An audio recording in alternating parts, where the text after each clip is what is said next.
안녕하세요. 가치환입니다. 자, 오늘은 11월 14일 금요일이었습니다. 전반적으로 이번 주는 시장 흐름이 나름대로 괜찮았었는데, 금요일 오늘장에 시장에 폭락이 있었습니다. 코스피는 무려 3.8% 급락이 있었고, 또 코스닥도 2.2% 급락이 있었습니다. 그래서 두 달 동안 지금 21선 위에서 코스피가 움직였거든요. 그래서 자칫 다음 주에는 21선이 깨질 가능성도 있고요. 만약에 정말로 21선이 깨진다면 빠르게 다시 회복하는지 이런 모습들을 지켜보시면 좋을 것 같습니다.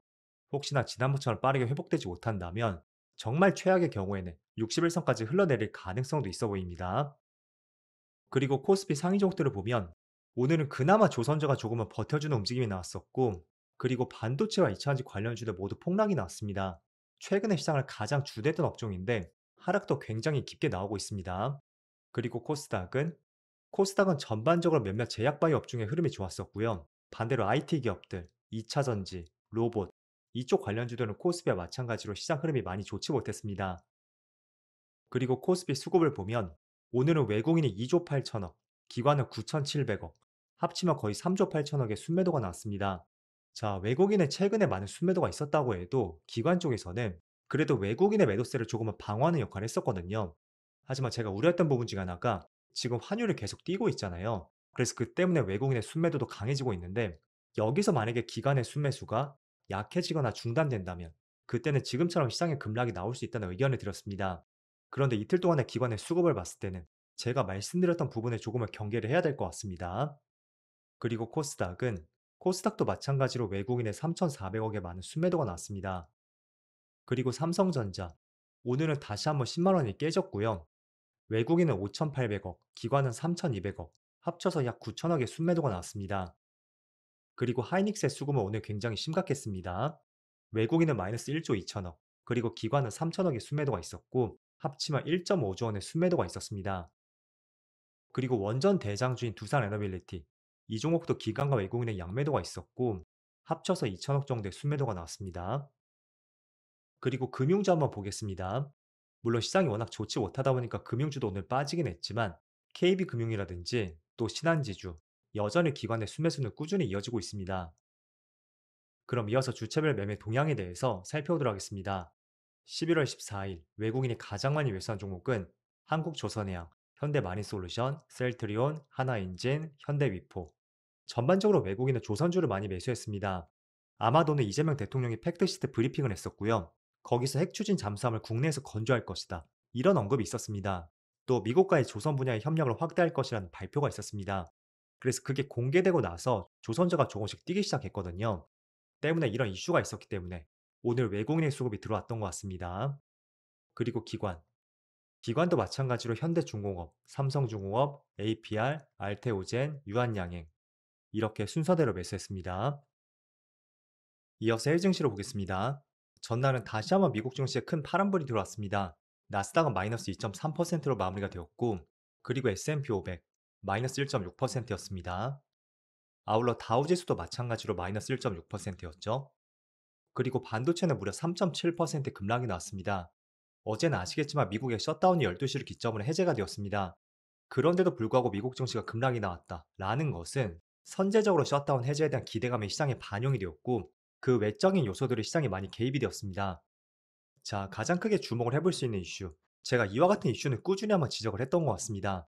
올해 남은 변수는 12월의 금리 인하에 대해서 여전히 지금은 가능성이 높다고 해도 이게 가능성이 조금씩 줄어들고 있거든요.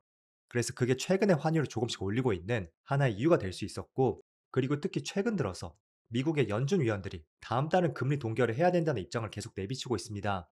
그래서 그동안은 조금은 관세 문제라든지 또 미국의 셧다운 이슈, 거기에 약간은 가려져 있던 이슈라고 할 수가 있잖아요.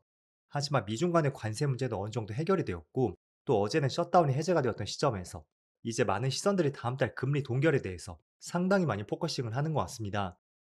그리고 추가적으로 최근에 AI 거품론에 대해서도, 물론 최근에 코스피가 조금만 반등을 했다고 해도 이 거품론이 완전히 끝난 것은 아닙니다. 그래서 어찌 본다면 어제는 반도체 관련주가 크게 급락을 했던 만큼 AI 거품론에 더해서 금리 동결 이슈까지 그 두 가지 이슈가 시장을 크게 덮쳤다고 생각이 됐고, 자, 그럼 정말로 금리 동결이 된다면 그게 코스피가 오늘도 3% 가까이 급락하고 있는 하나의 결정적 이유가 되는 것 같습니다. 자, 그리고 앞으로 주목을 해볼 수 있는 것은 지금 30분 봉상 차트를 보겠습니다. 지난번에 시장에 한 차례 급락이 나왔었죠. 하지만 또 반등도 만만치 않게 크게 나왔습니다. 그런데 지금 보시는 것처럼 반등장에서 고점을 돌파하지 못했거든요. 오히려 고점을 터치하지 못하고 두 번의 쌍봉을 만들었었고 오늘 시장의 5일선과 10일선을 깨면서 내려왔습니다. 자, 그렇다는 것은 반등장에서 고점을 돌파하지 못했다는 것은 높은 확률로 조금 더 추가 하락에 대해서 우리가 생각해 보지 않을 수가 없습니다. 제가 이런 패턴은 과거의 삼성전자 차트를 통해서 굉장히 빈번하게 말씀드렸던 것 같아요. 삼성전자 차트를 2023년으로 돌려보겠습니다. 그때 시장이 하나의 추세가 형성이 되었었고, 자세히 보면 저점이 계속 올라갔었죠. 그리고 고점도 마찬가지로 올라갔습니다. 그런데 어느 순간 시장이 한 차례 급락이 나왔었고, 물론 주봉상이 밑에 꼬리를 달긴 했지만, 장중한테 저점을 깨고 이탈하는 적이 있었습니다. 그리고 반등이 나왔지만, 과거의 여러 가지 패턴을 봤을 때 조정이 없던 적은 없었습니다.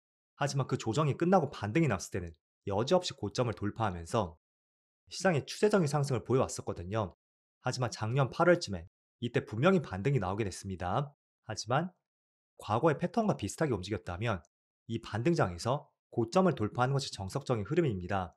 하지만 고점을 돌파하지 못했다는 것은 고점을 낮추었다는 거잖아요. 그럼 추가 하락 가능성에 대해서 우리가 생각을 해볼 수가 있다는 것입니다. 자, 그래서 지금 코스피도 비슷한 관점으로 말씀을 드리는 것이고요. 분명히 한 차례 급락이 나왔지만 반등도 만만치 않게 나왔었죠. 하지만 고점을 돌파하지 못했다는 것은 자칫 지난 저점을 깨고 내려가면서 점점 고점과 저점이 낮아지는 하락 패턴 가능성도 우리가 생각해 볼 수가 있습니다. 물론 지금 시장을 바라보는 관점은 굉장히 좋습니다. 뭐 반도체 영업이익이 계속 증가할 것이고 내년까지는 계속 화랑이 있을 것이란 그런 전망이 있었거든요. 하지만 제 관점에서는 내년 시장에 대해서 우리가 여러 가지 기사들을 취합할 수는 있어도 너무 크게 맹신하는 것은 굉장히 위험할 수가 있습니다. 지난 21년도 당시에도 시장이 고점을 한번 형성을 했었잖아요. 그리고 1년 동안 시장에 빠졌습니다. 하지만 21년도 초반 주식시장이 최고점을 기록했을 때 그때 카카오의 목표 주가가 20만 원이 나오기도 했었고 또 코스피가 뭐 4,000포인트를 갈 것이다. 이런 전망들이 굉장히 쏟아져 나왔습니다. 즉 시장이 고점일 때는 기업들의 펀더멘털도 굉장히 좋을 것이고요. 앞으로의 전망도 굉장히 좋을 겁니다. 하지만 그 미래에 대한 수익, 그 장기적인 모멘텀까지 시장이 당겨서 상승을 했었다면 아무리 내년 시장이 좋다고 해도 충분히 상승이나 부담이 작용될 수밖에 없습니다. 그래서 제가 지난주에 급락이 났을 때 말씀드렸던 것이 일단은 우리는 미래에 대해서 모두 확정지어서 볼 수는 없습니다. 그렇기 때문에 충분히 내년 시장이 좋을 것으로 전망들이 나오고 있죠. 그럼 그걸 무조건 배제하거나 그대로 받아들이지 마시고요. 일단 시장이 내년까지는 좋을 것이구나. 첫 번째로 이 전제를 가져가시고 또 두 번째는 그렇지만 시장의 고점에서 크게 변동성이 생겼던 만큼 어쩌면 시장에서 전망을 하는 것보다도 주가의 상승 탄력이 제한될 수도 있겠구나. 이 여지도 충분히 열어두셔야 된다는 거예요. 그래서 저는 과거에 매수를 했던 분이 아니라면 특히 최근 구간에 신규 매수를 하는 분들이 많으실 거예요. 그런 분들이라면 발빠르게 현금화할 수 있는 전략에 대해서 항상 매수할 때 고민을 해보자는 취지로 계속 말씀드리고 있고 저도 실제로 그런 식으로 대응을 하고 있습니다. 그래서 저는 대체적으로 지금 갖고 있는 비중들을 보면 바이오주, 금융주, 저는 이쪽을 조금 더 선호하고 있고요. 오히려 IT 기업들 있죠? AI 관련주들, 반도체, 2차 전지, 그리고 여러 가지 로봇 관련주들. 이쪽은 최근에 고점에서 시장의 변동성이 커졌던 만큼 최소한 다음 주 수요일쯤에 엔비디아 실적 발표가 있기 전까지는 조금은 보수적으로 보고 있습니다. 물론 엔비디아 실적은 굉장히 좋을 것으로 전망이 됩니다. 하지만 우리가 더 중요하게 봐야 되는 것은 시장은 더 많은 것을 원할 것이고 그렇다는 것은 충분히 실적은 좋겠지만 내년 시장을 어떻게 전망하고 있고 또 AI 반도체와 관련된 새로운 무언가가 나올 수 있는지 이런 부분에 대한 기대감이 상당히 높을 겁니다. 그래서 실적은 충분히 좋을 것이니까 저는 이것보다는 추가적으로 나올 수 있는 후속 코멘트에 대해서 그 전까지는 약간 IT 기업들이 조금은 관망세가 짙어질 것 같고요.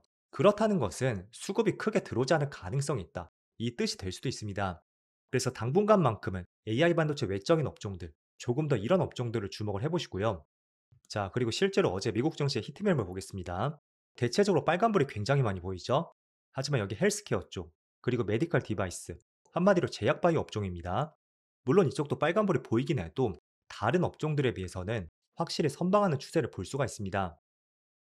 자, 그래서 지금은 막연하게 싸졌으니까 매수해보자. 그 관점을 갖기에는 조금은 위험한 위치가 될 수 있고, 저는 자칫하다가 21선을 깨고 내려갈 가능성도 있다고 보여집니다. 그럼 21선이 깨진다는 것은 참여자들이 시장이 조금은 꺾였구나. 충분히 그 생각을 가질 수가 있고, 그렇다는 것은 정말로 부정적으로 말씀드린다면 투매가 나올 가능성도 있습니다. 그래서 이런 부분도 충분히 생각을 해보시고, 자, 그리고 오늘은 환율이 조금은 떨어지고 있는데, 정부에서 오늘 구두 개입을 했어요. 그래서 환율이 조금은 방어가 되고 있긴 하지만, 여전히 환율이 높은 위치에서 움직이고 있습니다. 자, 그럼 환율이 올라가면 어떤 부분이 안 좋냐면 지금 보시는 것처럼 수입 물가가 계속 올라갈 수가 있어요. 그럼 수입 물가가 올라간다는 것은 경기 둔화가 생길 수도 있다. 이 부분을 반드시 기억해 보셔야 됩니다. 일단 수출 기업들에게 환율이 올라간다는 것은 그 자체만으로는 굉장히 호재가 될 수 있습니다. 왜냐하면 비싸게 팔 수가 있잖아요. 하지만 만만치 않게 수입 물가도 올라가니까 비싸게 팔 수는 있지만 소비자들의 구매력이 떨어질 수가 있습니다. 그럼 이익이 그만큼 또 감소할 수가 있고 그 때문에 일반적으로 환율이 올라가면 수출 기업들은 매출이 증가할 수는 있어도 그게 영업이 감소로 이어졌기 때문에 주가가 하락했던 사례가 굉장히 많습니다. 그래서 여전히 지금 환율이 높잖아요. 때문에 조금 더 안정세를 찾을 필요가 있다고 보여지고 일단 첫 번째로 1,400원이 깨져야 되겠죠. 그러지 않고서는 지금 당장은 시장이 워낙 좋기 때문에 민감하게 반응을 하지 않았지만 이게 연말이 되면서 시장이 새롭게 부각될 가능성도 있습니다. 자, 그래서 아직까지는 뭐 반도체 관련주 또는 여러 가지 IT 기업들 우호적으로 볼 수 있는 모멘텀이 훨씬 많다고 볼 수 있습니다. 하지만 그에 대한 생각과 전망 이런 것들은 어느 순간에 또 바뀔 수도 있으니까 제가 조금 전에 말씀드렸었죠. 일단은 상승 추세를 생각하되 신규 진입 관점이라면 발빠르게 현금화할 수 있는 전략에 대해서도 두 가지를 같이 생각하면서 투자하는 방법이 필요하다는 말씀 드리겠습니다. 자, 그럼 이번 주는 대체적으로 시장 흐름이 그래도 좋았었는데 불금인 오늘 시장 흐름이 너무나 좋지 못했습니다. 빨리 안정을 찾기를 기대해 보면서 오늘 영상 마치도록 하겠습니다. 그럼 편안한 저녁 되시고요. 저는 다음 주 월요일 영상에서 다시 찾아뵙도록 하겠습니다. 감사합니다.